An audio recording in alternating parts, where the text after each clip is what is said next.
அஸ்ஸாம் மாநிலத்தினுடைய பாஜக கட்சி இஸ்லாமியர்களுக்கு எதிராக அருவருக்கத்தக்க விதத்துல ஒரு வீடியோவை உருவாக்கி அதை சமூக வலைதளங்கள்ல பரப்பிட்டு இருக்காங்க. இன்னொரு பக்கம் பாத்தீங்கன்னு சொன்னா இஸ்லாமியர்கள் வெளிநாடுகள்ல இருந்து இங்க குடி புகுந்து இங்க இருக்கக்கூடிய வளங்களை கொள்ளையடிச்சு சாப்பிட்டுட்டு இருக்கிறாங்க அப்படிங்கிற விஷயத்தை பிரச்சாரம் பண்ணி அதன் மூலமாக ஆயிரக்கணக்கான இஸ்லாமியர்களை வலுக்கட்டாயமாக தூக்கி கொண்டு போய் பார்டருக்கு அந்த பக்கம் தள்ளக்கூடிய வேலையை இதன் மூலமாக செஞ்சுட்டு இருக்கிறாங்க. அது மட்டும் இல்ல, இந்தியாவில் வாக்கு திருட்டு அப்படிங்கிற முறைகேடுகள்ல தொடர்ந்து ஈடுபட்டு இருக்கிறாங்க. இப்போ புதிய டெக்னிக்கலா எப்படி வாக்காளர்களை அப்புறப்படுத்துறாங்க அப்படிங்கிற விஷயத்தை ராகுல் காந்தி அவர்கள் வெட்ட வெளிச்சமாக போட்டு உடைச்சிருக்கிறார். ஜனநாயகத்தை அழித்து ஒழிக்கக்கூடிய வகையில பிஜேபியும் அதனுடைய சார்பாக இருக்கிறவங்களும் பல காரியங்களை செஞ்சிட்டு இருக்கிறாங்க. அது என்னென்ன நடக்கு அப்படிங்கிறத இந்த வீடியோல பார்ப்போம். சில நாட்களுக்கு முன்னால அஸ்ஸாம் மாநிலத்தினுடைய பாஜக ஒரு வீடியோ வெளியிடுறாங்க. அந்த வீடியோனுடைய தலைப்பு பார்த்தீங்கன்னா பாஜக இல்லாத அஸ்ஸாம் அப்படிங்கிற இதில் தான் அவங்க அந்த வீடியோ வெளியிடுறாங்க. அந்த வீடியோவில் வரக்கூடிய காட்சிகள் தான் மிகப்பெரிய சிக்கலான இந்தியாவில் இஸ்லாமியர்களுக்கு எதிரான வெறுப்பை உமிழக்கூடிய வகையில் அது இருக்குது. அந்த காட்சிகளில் பார்த்தீங்கன்னா தேயிலை தோட்டங்களில் காட்டுது. அந்த தேயிலை தோட்டங்களில் இருக்கக்கூடிய தொழிலாளர்கள், வேலை செய்கிறவங்க எல்லாமே இஸ்லாமியர்கள். அவங்க பர்தா அணிஞ்சிருக்கிறாங்க. அது மாதிரி இஸ்லாமியர்களுக்கான அந்த தொப்பியை குல்லாவை அணிஞ்சிருக்கக்கூடியவர்களாக இருக்காங்க. அப்படியே அந்த காட்சி வானூர்தி நிலையத்தை நோக்கி போகுது. அங்கே பார்த்தீங்கன்னு சொன்னால் அங்கே பயணிகளாக வாரவங்க எல்லாருமே இஸ்லாமியர்களாக இருக்கிறாங்க. பேசக்கூடியவங்க எல்லாமே இஸ்லாமியர்களாக இருக்காங்க. இன்னொரு படி மேலே போய் ஒரு பெரியவர் இஸ்லாமியர் ஒரு சாலையோரத்தில் ஒரு மாட்டு இறைச்சியை வெட்டக்கூடிய காட்சி வருது. அதில் பின்னணியில் பார்த்தீங்கன்னு சொன்னால் மாட்டு இறைச்சியை அதிகாரப்பூர்வ உணவாக்குவதற்கான திட்டம் அப்படின்னு சொல்லி அதில் எழுதி காட்டப்படுது. இதுக்கு எல்லாத்துக்கும் மேலாக ராகுல் காந்தி அவர்களை காட்டுது. அதில் ஒரு அதிகாரி பக்கத்தில் நிற்கிறாரு. அவருக்கு பின்னால் இஸ்லாமிய கொடி, பாகிஸ்தானுடைய கொடி இருக்கு. இப்படி மிகப்பெரிய அளவுக்கு மோசமாக ராகுல் காந்தி அவர்களையும் இங்கே இருக்கக்கூடிய இஸ்லாமியர்களையும் மிக கேவலப்படுத்தக்கூடிய அளவுக்கு இப்படி ஒரு வீடியோ அவங்க வெளியிட்டு சமூக வலைதளங்களில் பரப்பிட்டு இருக்கிறாங்க. உண்மையிலே இது எலெக்ஷனுக்காக மட்டும் இல்லை, எலெக்ஷனை தாண்டியும் இதை ஒரு மிகப்பெரிய வெறுப்பை இந்தியாவில் இருக்கக்கூடிய இந்துக்கள்கிட்ட உருவாக்கக்கூடிய வேலையை இது நுட்பமாக செய்யும். இவங்க காலகாலமாக இந்த வேலைகளை செஞ்சுட்டே இருக்கிறாங்க. இதன் மூலமாகத்தான் இந்தியாவில் பார்த்தீங்கன்னு சொன்னால் இஸ்லாமியர்களுக்கு எதிராகவும் இங்கே இருக்கக்கூடிய கிறிஸ்தவர்களுக்கு எதிராகவும் மிகப்பெரிய அளவில் வன்முறையும் கொலைகளும் நடந்துட்டுருக்கு. இதில் அவங்க கட்டமைக்க போகக்கூடிய விஷயம் என்னன்னு பார்த்தீங்கன்னு சொன்னால், இங்கே இருக்கக்கூடிய வளங்கள் இஸ்லாமியர்கள் கொள்ளையடிக்கிறாங்க, மற்ற மதத்தினர் கொள்ளையடிக்கிறாங்க. பார்த்தீங்களா, உங்களுடைய உணவுகளை எல்லாம் அவங்க சாப்பிட்ருக்குறாங்க, நம்ம கட்டி வச்சிருக்கக்கூடிய இந்த செல்வங்களை எல்லாம் அவங்க கொள்ளையடிக்கிறாங்க. இப்படிங்கிற விஷயத்தை தான் இவங்க சொல்கிறாங்க. இன்னும் சொல்லப்போனால் இவர்களுடைய ஆசீர்வாதத்தோட இஸ்லாமியர்களுக்கு எதிரான வெறுப்பும், இஸ்லாமியர்களை ஒடுக்குதலும், இஸ்லாமியர்களுக்கு எதிரான வன்முறையும் இந்த நாட்டில் தொடர்ந்து நடந்துட்டுருக்கு. அதை நம்ம பார்த்துட்டே இருக்கோம். குறிப்பாக அயோத்தியா அந்த மசூதி இடித்ததுலேருந்து, குஜராத் கலவரத்துலேருந்து இன்னைக்கு மாட்டு இறைச்சி வைக்கிறதாக சொல்லி கொலை செய்யப்படுறதும் அச்சுறுத்தப்படுறதும் இது தொடர்ந்து இந்த நாட்டில் நடந்துகிட்டே இருக்குது. இன்னும் சொல்லப்போனால் இந்த நாட்டில் இஸ்லாமியர்கள் வாழ்கிறதே மிக அச்சத்தோட, அதுவும் குறிப்பாக வட மாநிலங்களில் அப்படித்தான் வாழக்கூடிய ஒரு நிலை இன்னைக்கு இருந்துகிட்ருக்கு. அப்போ இதை தொடர்ந்து இதை கொண்டு போகிறதுக்கான வேலையை மோடி அரசாங்கம் செஞ்சிட்ருக்கு.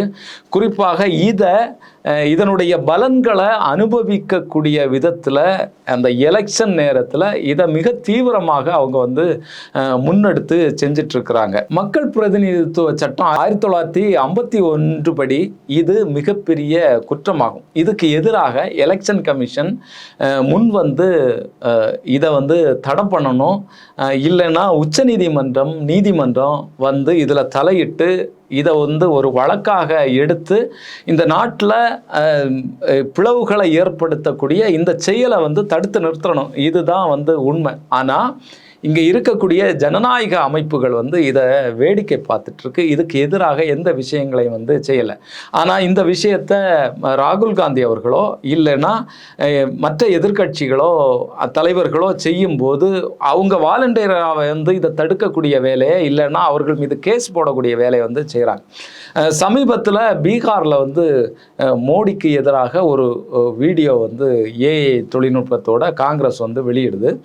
அதில் பார்த்தீங்கன்னு சொன்னால் மோடி அவர்கள் செஞ்சிட்டு இருக்கக்கூடிய இந்த அட்டூழியங்கள், இப்போ நடக்கக்கூடிய அரசியல்கள், இதுக்கு எல்லாம் எதிராக அவர்களுடைய அம்மா பேசுகிற மாதிரி ஒரு காட்சி வந்து வருது. நீ பண்ணுறதெல்லாம் தப்பு, நீ இதை பண்ணக்கூடாது அப்படின்னு சொல்லி ஒரு காட்சி வந்து வருது. இதுக்கு எதிராக வந்து கோர்ட்டுக்கு போகிறாங்க. இதை வந்து தடை விதிக்கிறதுக்கு வந்து கோர்ட் வந்து சொல்லுது.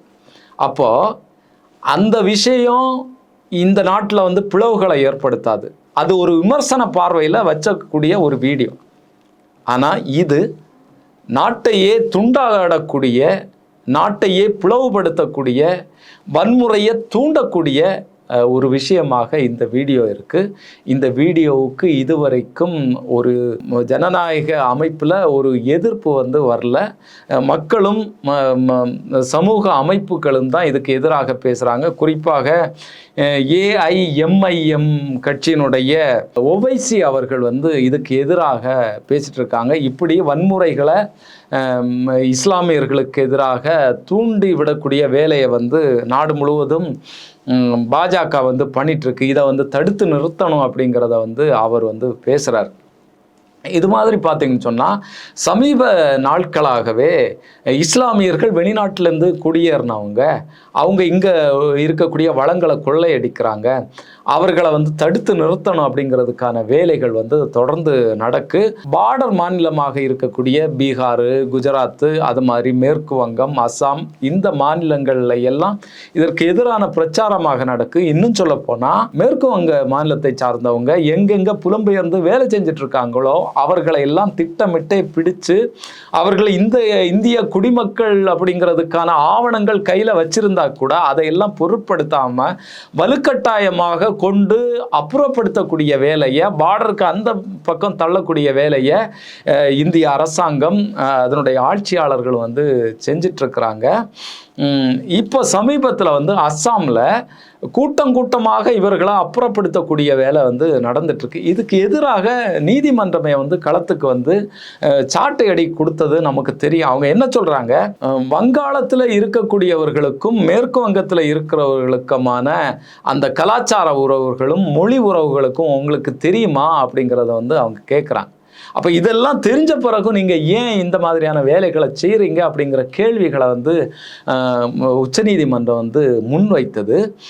இதில் இப்படி இவங்க கொன்று பார்டர் தாண்டி விடக்கூடிய நபர்களை போராடி மேற்கு வங்க மாநிலம் வந்து இவங்களை திரும்ப வந்து இந்தியாவுக்கு கொண்டு வந்தாங்க அப்படிங்கிற கதையெல்லாம் தனிக்கதை. அப்போது எந்த ஜனநாயக விழுமியங்களையும் கடைபிடிக்காமல் இப்படிப்பட்ட வேலைகளை வந்து பாஜக வந்து தொடர்ந்து அசுர வேகத்தில் வந்து பண்ணிகிட்ருக்கு. ஒருத்தன் வந்து இந்திய குடிமகன் அப்படின்னு வந்து சொல்கிறான், ஆனால் அவனை வந்து வலுக்கட்டாயமாக கொண்டு அப்புறப்படுத்தக்கூடிய வேலையை இல்லைன்னா கூடாரங்கள் அடைக்கக்கூடிய வேலையை வந்து பாஜக வந்து தொடர்ந்து பண்ணிகிட்ருக்கு. எவ்வளவு துயரம் பாரு. கணவன் மனைவி இருந்துட்டு இருக்காங்க, பிள்ளைகள் இருந்துட்டு இருக்காங்க, அவர்களை வந்து அப்படியே தூக்கி கொண்டு வெளியேற்றுறாங்க.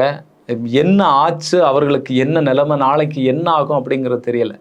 இந்த மண்ணிலே வேரூன்றி அவர்கள் வந்து வேலை செஞ்சு பிழைச்சிட்ருக்குறாங்க. புலம்பெயர்ந்து வெளி மாநிலங்களில் போய் பிழைச்சிட்ருக்குறாங்க.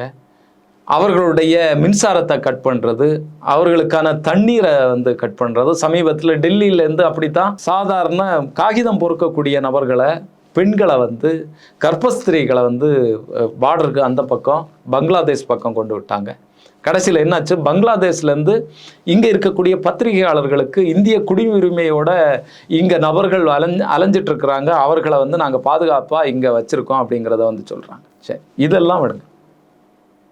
எலெக்ஷனில் இன்றைக்கி என்ன நடந்துட்டுருக்கு, லட்சக்கணக்கான ஓட்டுகளை வந்து அப்புறப்படுத்தக்கூடிய வேலையை வந்து மோடி அரசாங்கமும் எலெக்ஷன் கமிஷனும் பண்ணிட்டு இருக்கு. ஏற்கனவே ராகுல் காந்தி அவர்கள் வந்து கர்நாடகத்தில் எப்படி இவங்க 1,00,000க்கும் மேற்பட்ட ஓட்டுக்களை முறைகேடாக ஒரு மண்டலத்தில் மட்டும் சேர்த்தாங்க அப்படிங்கிறத அவர் வந்து ஆதாரங்களோட வெளியிட்டார். இன்னைக்கு எப்படி சிஸ்டமேட்டிக்காக இதுக்குன்னே ஒரு ஆப்பை வந்து தயார் பண்ணி அதன் மூலமாக லட்சக்கணக்கான மக்களை இந்த வாக்காளர் பட்டியலிருந்து நீக்கக்கூடிய வேலையை வந்து இவங்க செஞ்சிட்ருக்கிறாங்க அப்படிங்கிறத வந்து அவர் போட்டு உடைச்சிருக்கிறாரு. அதற்கான ஆதாரங்களை வெளியிட்டிருக்கிறார். எப்படி லேப்டாப்பை வச்சு டேப்பை வச்சு வெளி மாநிலங்கள்லேருந்து இதற்கான ஃபோனை வச்சு ஒரு நபருடைய ஐடியிலேருந்து இரவு பகலாக விடிய காலம் நீக்கி இருக்கிறாங்க. துரித கதியில் ஒரு 5-6 செகண்ட்லேயே வந்து 2 நபர்களை 3 நபர்களை 12 நபர்களை வந்து நீக்க முடியுது.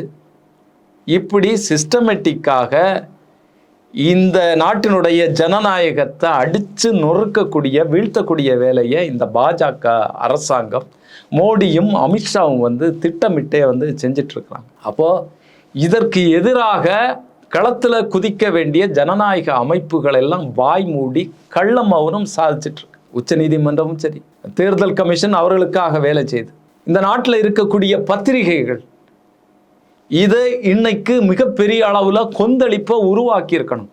ஆனால் அப்படிப்பட்ட வேலைகள் வந்து இந்தியாவில் நடக்கலை. அதைத்தான் ராகுல் காந்தி அவர்கள் சொல்றாரு. ராகுல் காந்தியாக இருக்கக்கூடிய நான் இன்னைக்கு இருப்பேன், நாளைக்கு போயிடுவேன். ஆனால் இந்த ஜனநாயகத்தை காக்கக்கூடிய பொறுப்பு மக்களாகிய உங்கள் ஒவ்வொருத்தருக்கும் இருக்கு.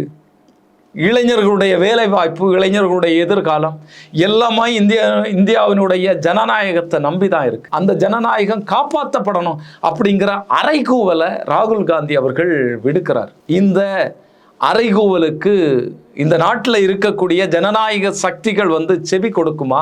இந்த ஜனநாயகம் காப்பாற்றப்படுமா அப்படிங்கிறத நம்ம தொடர்ந்து இருந்து பார்ப்போம். இது மாதிரியான வீடியோக்களை உங்களுக்கு தர்றதுக்கு நாங்கள் காத்திருக்கோம். நிச்சயமாக சப்ஸ்கிரைப் பண்ணுங்கள். உங்களுடைய ஆதரவை தொடர்ந்து தாங்க. உங்களுடைய கமெண்ட் பாக்ஸில் போடுங்க. இன்னொரு வீடியோவில் சந்திப்போம். நன்றி, வணக்கம்.